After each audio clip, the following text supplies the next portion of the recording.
এক নাম্বার ফরজ হলো বাইতুল্লাহর জিয়ারত করা। এক নাম্বার ফরজ কি বলেন? বাইতুল্লাহর জিয়ারত করা। বাইতুল্লাহর জিয়ারত করার কারণ কি? প্রত্যেকটা ফরজের পিছনে একটা সবব রয়েছে, একটা কারণ রয়েছে। প্রত্যেকটা ওয়াজিবের পিছনে একটা সবব রয়েছে, একটা কারণ রয়েছে। প্রত্যেকটা সুন্নতের পিছনে একটা কারণ লুকায়িত রেখেছেন কে? আল্লাহ। বাইতুল্লাহ এমন এক ইবাদত, বাইতুল্লাহর তওয়াফ করা, এটার পিছনে কোনো কারণ নাই, একটাই কারণ, এটার নির্দেশদাতা কে? আরো জোরে বলেন, নির্দেশদাতা কে? আল্লাহ সরাসরি নিজেই আদেশ দিয়েছেন যাতে করে মানুষ এই বাইতুল্লাহর তওয়াফ করে। সুবহানাল্লাহ বলেন। এই জন্য হজের জন্য, হাজিদের জন্য এক নাম্বার ফরজ হচ্ছে বাইতুল্লাহর তওয়াফ করা। এক নাম্বার ফরজ কি? কোন হাজী সাহেব যদি বাইতুল্লাহর তওয়াফ না করে, তিনি হজ করে, তাহলে তার হজ হবে না। আলহামদুলিল্লাহ, আল্লাহ পাকের দরবারে অসংখ্য অগণিত শুকরিয়া যে রব্বে করিম আমাদেরকে বাংলা বর্ষের প্রথম মাস বৈশাখের প্রথম জুমা এবং শাওয়াল মাসের সর্বশেষ জুমায় তার ঘর মসজিদে আসার বসার তৌফিক দিয়েছেন। শুকরিয়া স্বরূপ বলি আলহামদুলিল্লাহ। রব্বে করিমের দরবারে আরো শুকরিয়া যে রব আমাদেরকে অসংখ্য মানুষের মধ্য থেকে, হাজারো মানুষের মধ্য থেকে বাছাই করে ফিতনার জামানায় গুনাহ মুক্ত, কোলাহল মুক্ত পরিবেশে আসার বসার তৌফিক দিয়েছেন। আবারও বলি আলহামদুলিল্লাহ। গুনাহ থেকে মুক্ত রেখে ইবাদতে সুযোগ করে দিয়েছেন আমাদেরকে আল্লাহ তাআলা। এই জন্য খুশি না বেজার? যে ব্যক্তি মসজিদে আসে, মসজিদে গুনাহ হয় নাকি ইবাদত হয়? ইবাদত। আল্লাহ রাসূল সাল্লাল্লাহু আলাইহি ওয়াসাল্লাম বলেছেন, আহাব্বুল বিলাদি ইলাল্লাহি মাসাজিদুহা। পৃথিবীর কোন জমিনের মধ্যে যদি আল্লাহ কোন জমিনকে ভালোবেসে থাকেন, সেটা হলো মসজিদ। সুবহানাল্লাহ বলেন। মসজিদ, প্রতিষ্ঠিত মসজিদকেই আল্লাহ ভালোবাসেন এমনটা নয়। মসজিদ শব্দের অর্থ হচ্ছে সেজদার জায়গা। কিসের জায়গা বলেন? সেজদার জায়গা। উম্মতে মুহাম্মাদের জন্য আল্লাহ সমস্ত পৃথিবীটাকে সেজদার জায়গা বানিয়ে দিয়েছেন। সুবহানাল্লাহ বলেন। যেখানেই সেজদা দিবেন কবুল করে নিবে কে? আরো জোরে বলেন কে? আল্লাহ। আপনার ঘরের কর্নারে যদি সেজদা দেন, সেই জমিনটাও দামি হয়ে গেছে। সুবহানাল্লাহ বলেন। এর মানে হলো শেষ নবীর আগমনে সমস্ত পৃথিবীর সকল দুলিবালি, সকল জায়গাগুলো আল্লাহ তাআলার কাছে সম্মানিত এবং দামি হয়ে গেছে। আর এই দামের সাথে সম্পৃক্ত করে দেওয়া হয়েছে সেজদাকে। মুমিনের কি? সেজদা। হযরতে মূসা আলাইহিস সালাতু ওয়াস সালাম সহ আর যত নবী ছিলেন, সব নবীদের সময় বিশেষ বিশেষ ইবাদতের জায়গা ছিল।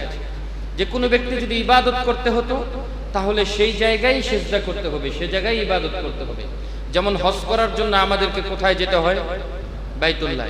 কোনো ব্যক্তি যদি বাইতুল্লাহ ব্যতীত অন্য কোথাও হজ আদায় করে, হজ হবে? তওয়াফ করলে তওয়াফ হবে? কোনো ব্যক্তি যদি, যেমন কিছুদিন আগে ঢাকা দোহারে কয়েক বছর আগে এক পীর সাহেব একটা বাইতুল্লাহ বানিয়েছেন, মনে আছে আপনাদের সেই ঘটনা?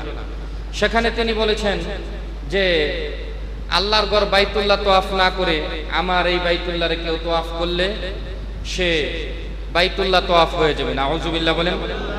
হাজারো যদি এরকম বাইতুল্লাহ তৈরি করা হয়, আল্লাহর ঘরের বিকল্প কোনো বাইতুল্লাহ হতে পারে? ঠিক এমনই ভাবে বাদশাহ আব্রাহা, সে নিজেও একটা বাইতুল্লাহ তৈরি করেছিল বাইতুল্লাহর বিপরীতে। সে আল্লাহর বিরুদ্ধাচরণ করে একটা কাবা তৈরি করেছে। তৎকালীন সময় সে চিন্তা করলো যে মক্কায় এত মানুষ যায়, যেমন আজকাল হজকে নিয়ে অনেক মানুষ কটূক্তি করে যে এটা সৌদির একটা বড় ব্যবসা। মুহাম্মদ সাল্লাল্লাহু আলাইহি ওয়াসাল্লাম, যে মুহাম্মদ আব্দুল্লাহর বেটা মুহাম্মদ, তার রাষ্ট্রকে ধনী করার জন্য তার রাষ্ট্রে একটা ব্যবসা চালু করে গেছে। সেই ব্যবসার নাম হচ্ছে হজ। সারা বিশ্বের যারা তার অনুসারী হবে, তারা টাকা খরচ করে হজে যেতে হবে, আর এর মাধ্যমে তার রাষ্ট্র স্বাবলম্বী হবে। এটা হচ্ছে তার কূটনৈতিক কৌশল। বলেন নাউজুবিল্লাহ। বাইতুল্লাহকে তওয়াফ করার নির্দেশনা দিয়েছেন কে? আরো জোরে বলেন কে? আল্লাহ তাআলা দিয়েছেন।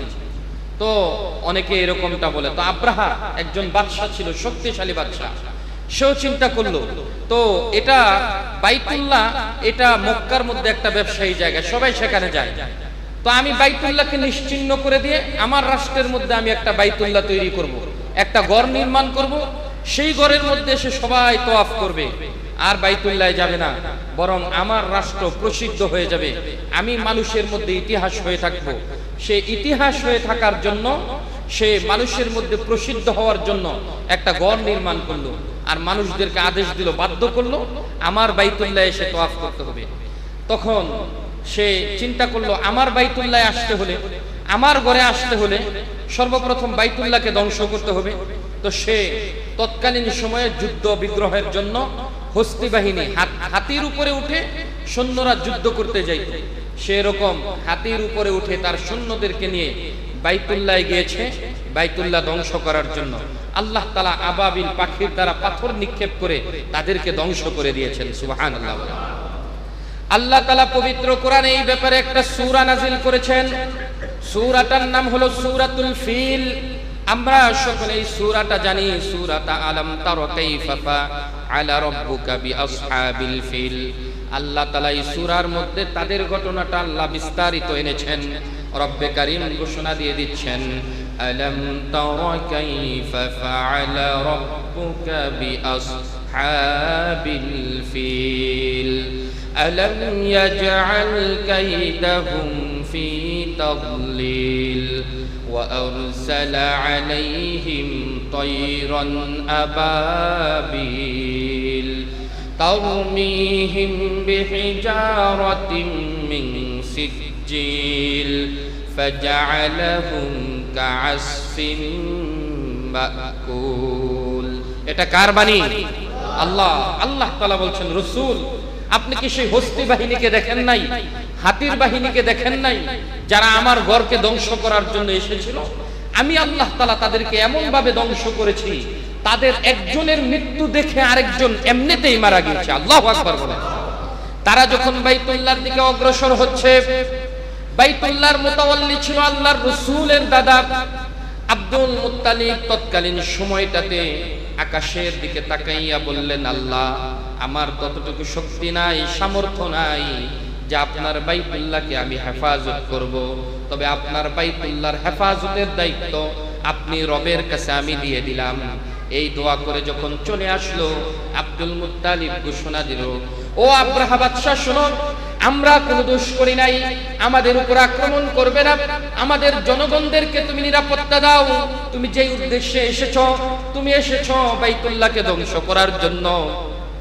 তুমি যদি বাইতুল্লাহর মালিকের সাথে ক্ষমতায় কুলাতে পারো, তাহলে সেই মালিকের ঘরের মধ্যে তুমি হাত দাও, এতে আমাদের কোনো আপত্তি নাই। আব্রাহা সকল মানুষগুলোকে নিরাপত্তা দিয়ে দিল, তাদের যত পশুগুলো আছে পশুর পালগুলোকে নিরাপত্তা দিয়ে দিল, তাদের ঘর বাড়িগুলোকে নিরাপত্তা দিয়ে দিল। আব্রাহা বুঝতে পারে নাই এমন এক শক্তির সাথে সে যুদ্ধ করতে যাচ্ছে, যেই শক্তির উপরে পৃথিবীতে আর কোনো শক্তি নাই। তিনি কে? আল্লাহ তাআলা পবিত্র কোরআনে বলেন, ইন্নাল্লাহা আলা কুল্লি শাইইন কাদির। সর্বশক্তিমান কে? আল্লাহ সর্বশক্তিমান। যদি মানুষের সাথে যুদ্ধ করত, সেই দিন আব্রাহা বিজয় অবলম্বন করতে পারত, বিজয় অর্জন করতে পারত। কিন্তু এমন এক শক্তির সাথে সে যুদ্ধ করতে গিয়েছে, যেই শক্তির কাছে পৃথিবীর সকল পরাশক্তিগুলো মাথা নত করতে বাধ্য। ঠিক কিনা বলেন? আল্লাহ সুবহানাহু ওয়া তাআলা আব্রাহার মতো যুগে যুগে আরো এমন অনেক শক্তিশালী আব্রাহাকে আল্লাহ ধ্বংস করে দিয়েছেন। যেমন ছিল নমরুদ, একটা বড় শক্তিশালী রাজা ছিল, আল্লাহ তাআলার বিরুদ্ধে যুদ্ধ করলো, তার সৈন্যদলকে ডাক দিল, বলল যে আমি আল্লাহ তাআলাকে খুন করব। বলেন নাউযুবিল্লাহ। হযরত ইব্রাহিম নমরুদকে দাওয়াত দেয়, ও নমরুদ, একজন রব আছেন, তিনি কে? ইবাদত করতে হবে কার? আল্লাহ তাআলার ইবাদত করতে হবে। নমরুদকে যখন দাওয়াত দিল, বারবার ইব্রাহিম নমরুদকে দাওয়াত দেওয়ার পর হযরতে ইব্রাহিম আলাইহিস সালাতু ওয়াস সালামকে নমরুদ বলল, একজন ব্যক্তির কথা আমার কানে শোনাইতে শোনাইতে কানটাতে বড় বাড়ি করে দিয়েছো, আজকে ওই লোকটাকে খুন করব, দেখি কে আমাকে ফিরাতে পারে। বলেন নাউযুবিল্লাহ। সে তার সকল রাজ্যের সকল প্রজাদেরকে জানিয়ে দিল, ইব্রাহিম যেই রবের দাওয়াত দেয় সেই রবকে আজকে আমি খুন করে দিব। নাউযুবিল্লাহ বলেন। সব শক্তি একত্রিত করে তাফসীরে মাআরিফুল কোরআনের মধ্যে এসেছে, ইব্রাহিম যখন নাকি বলল যে সেই রবের সাথে পারবে না, তারপরেও সে একটা সিংহাসন বানালো। সিংহাসনের মধ্যে শক্তিশালী কয়েকটা শকুন এবং শক্তিশালী কয়েকটা পাখি বসালো, যেই পাখিগুলো আকাশের উপরের দিকে উঠতে পারে। সে একটা তীর নিল, তীরটাকে সে আকাশের দিকে নিক্ষেপ করলো। আল্লাহ ফেরেশতাকে নির্দেশ দিলেন, ও ফেরেশতা জিবরিল আমিন, যাও তীরটাকে ধরো, তীরের মাথার মধ্যে একটু রক্ত লাগাইয়া দাও। আল্লাহু আকবার বলেন। তীরটাকে আটকানো হলো, তীরের মাথার মধ্যে রক্ত লাগিয়ে দেওয়া হলো। তীর যখন জমিনের মধ্যে পড়লো, নমরুদ ভাবলো আল্লাহকে মনে হয় খুন করা হয়েছে। আল্লাহ আজকের পর থেকে আর এই আল্লাহর দাওয়াত দিলে কোনো মানুষ মানবে না। এই যে দেখো আকাশের খোলা আকাশের দিকে আমি তীর নিক্ষেপ করেছি, আল্লাহকে আজকে হত্যা করে দিলাম। বলেন নাউযুবিল্লাহ। হযরত ইব্রাহিম বললেন হুয়াল আউয়াল ওয়াল আখির ওয়াল যাহির ওয়াল বাতিন। আল্লাহ শুরুতে যেমন আছে, বর্তমানে যেমন আছে, শেষেও তিনি কি থাকবেন? আল্লাহু লা ইলাহা ইল্লা হুয়াল হাইয়ুল কাইয়্যুম। আল্লাহ তাআলা চিরঞ্জীব, কোনদিন মৃত্যুবরণ করতে পারে না। হযরত ইব্রাহিম এবং তার অনুসারীরা দাওয়াত দিতে লাগলো। এই যে নমরুদ এত শক্তিশালী ছিল, আল্লাহ তাআলা নমরুদের জন্য একটা ল্যাংড়া মশাকে নির্বাচন করলেন। একেবারে একটা কীট দ্বারা আল্লাহ নমরুদকে ধ্বংস করে দিলেন। ঠিক আব্রাহা যখন বাইতুল্লাহকে ধ্বংস করার জন্য গেল, আল্লাহ তাআলা পাখিদের মধ্য থেকে আবাবিল পাখিকে নির্বাচন করে নিলেন। সুবহানাল্লাহ। আবাবিল পাখিকে আল্লাহ আদেশ দিলেন, ও পাখির জাত যাও, ওই যে বড় বড় হাতির বাহিনীরা আসছে, হাতির উপরে চড়ে আমার বাইতুল্লাহকে ধ্বংস করার জন্য আসছে। সকল তাফসীর কারকগণ একমত এই ব্যাপারে, এই শানে নুজুলের ব্যাপারে সকলে একমত।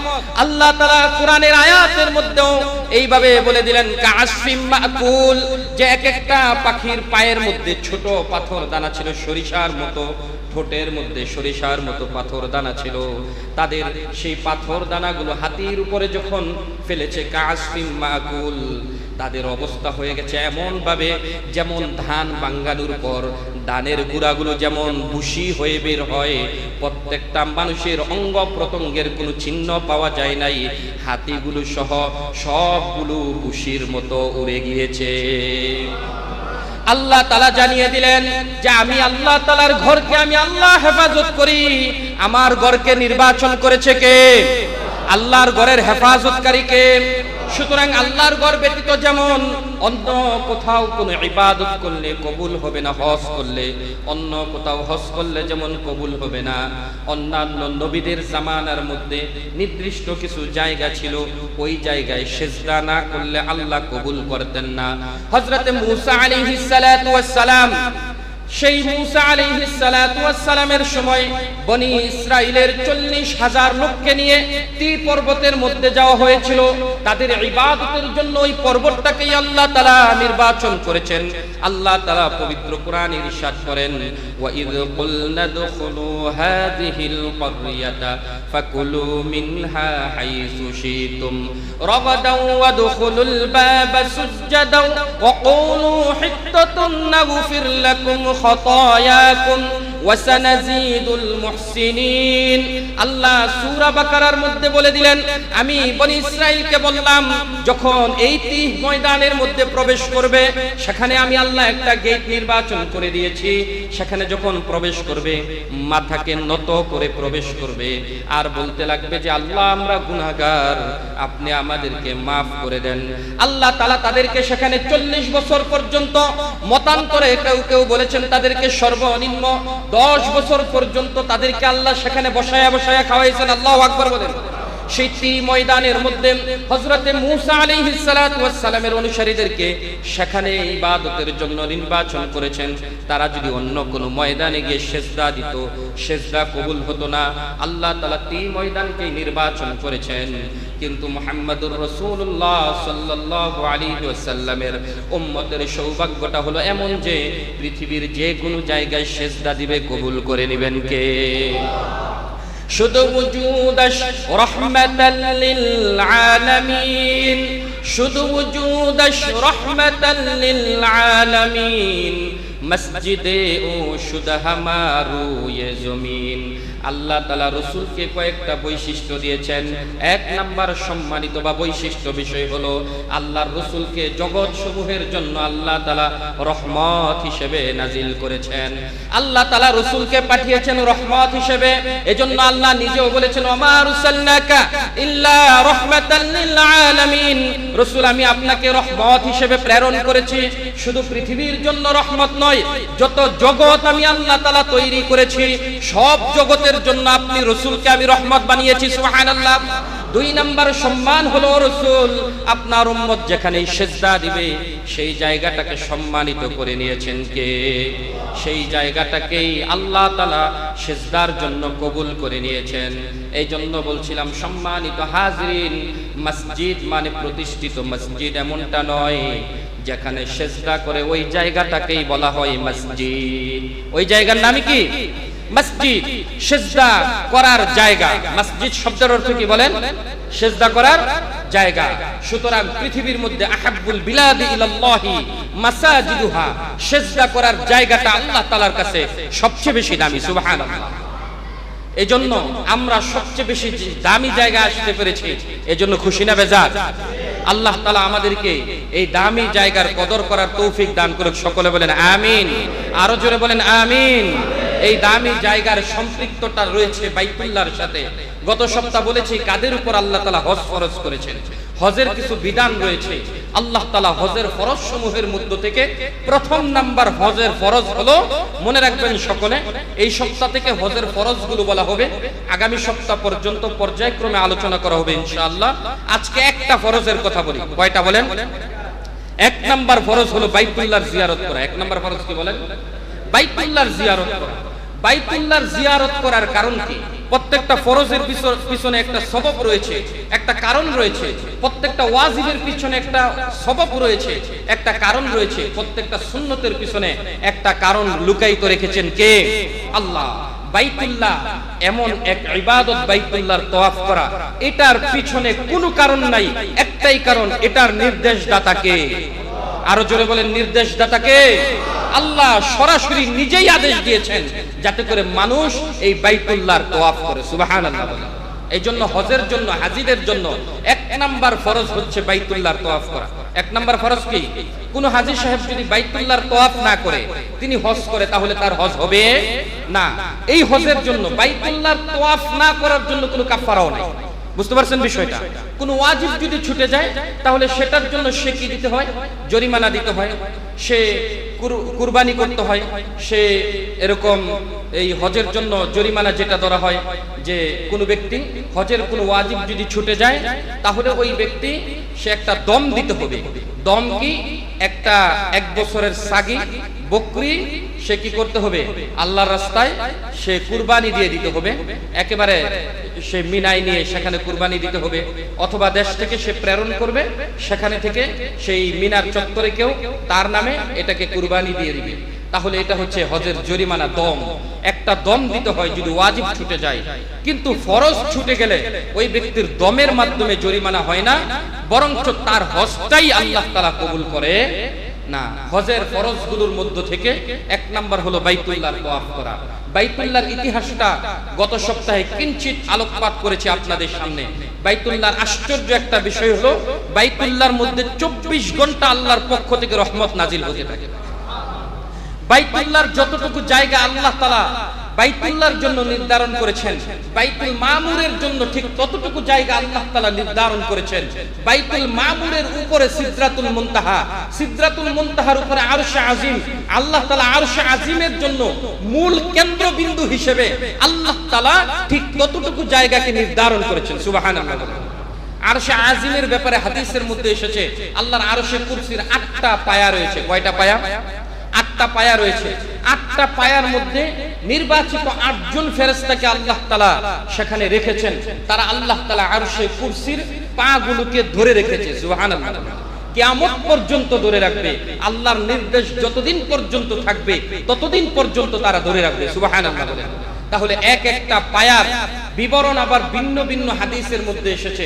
যেমন মুসলিমের এক হাদিসের মধ্যে এসেছে যে আল্লাহ তাআলার অস্তিত্বের ব্যাপারে এক ব্যক্তি প্রশ্ন করার পর আল্লাহ রাসূল সাল্লাল্লাহু আলাইহি ওয়াসাল্লাম বলেছেন যে পৃথিবীর একটা উদাহরণ দিয়েছেন, আল্লাহর আরশে কুরসির একটা উদাহরণ দিয়েছেন যে বিশাল এক মাঠের মধ্যে একটা ছোট ডিম রাখলে যেমন ছোট হয়, প্রথম আসমানটা আল্লাহ তাআলার কাছে দ্বিতীয় আসমানের তুলনায় প্রথম আসমানটা এতটা ছোট। দ্বিতীয় আসমানের আকৃতিটার ব্যাপারে আল্লাহর রাসূল আকৃতি দিয়েছেন যে একটা বিশাল মাঠের মধ্যে ছোট ডিম রাখলে অথবা ছোট একটা বস্তু রাখলে যেরকম হয়, তাহলে দ্বিতীয় আসমানটা তৃতীয় আসমানের কাছে এত ছোট, তৃতীয় আসমানটা চতুর্থ আসমানের কাছে এত ছোট, চতুর্থ আসমানটা পঞ্চম আসমানের কাছে এত ছোট, পঞ্চম আসমানটা সপ্তম আসমানের কাছে এমন ছোট, ঠিক সপ্তম আসমানটা আল্লাহ তাআলার আরশে কুরসির 8টা পায়ার মধ্যে থেকে একটা পায়ার কাছে এতটা ছোট। তাহলে তুমি চিন্তা করো যে আরশে কুরসির একটা পায়া এত বিশাল, সেই আরশে কুরসির 8টা পায়া কত বিশাল হতে পারে। সেই আরশে কুরসির মধ্যে যিনি আসীন রয়েছেন, যে রব রয়েছেন, সেই রবের ক্ষমতা কত বিশাল হতে পারে। এটা কিঞ্চিত বোঝানোর জন্য আল্লাহর রাসূল হাদিসের মধ্যে এনেছেন। সেজন্য বলছিলাম যে আরশে কুরসির পায়া রয়েছে কয়টা বলেন তো? এগুলো নিয়ে বিভিন্ন হাদিস রয়েছে। সম্মানিত হাজিরিন, আমরা পর্যায়ক্রমে আলোচনা করব ইনশাআল্লাহ। আপনারা যারা উপস্থিত হয়েছেন, হজের মাস যেহেতু চলছে, আমরা হজ বিষয়গুলো আলোচনা করব। তাহলে আজকে সকলে চিৎকার দিয়ে বলেন, হজের 1 নাম্বার ফরজ কি বলেন তো? বাইতুল্লাহর তওয়াফ করা। সকলে চিৎকার দিয়ে বলেন 1 নাম্বার ফরজ কি বলেন তো? আরো জোরে বলেন 1 নাম্বার ফরজ কি? বাইতুল্লাহর তওয়াফ করা। মনে থাকবে তো ইনশাআল্লাহ? আল্লাহ তাআলা আজকের এই ক্লাসকে কবুল করুক। সকলে বলেন আমিন। আরো জোরে বলেন আমিন।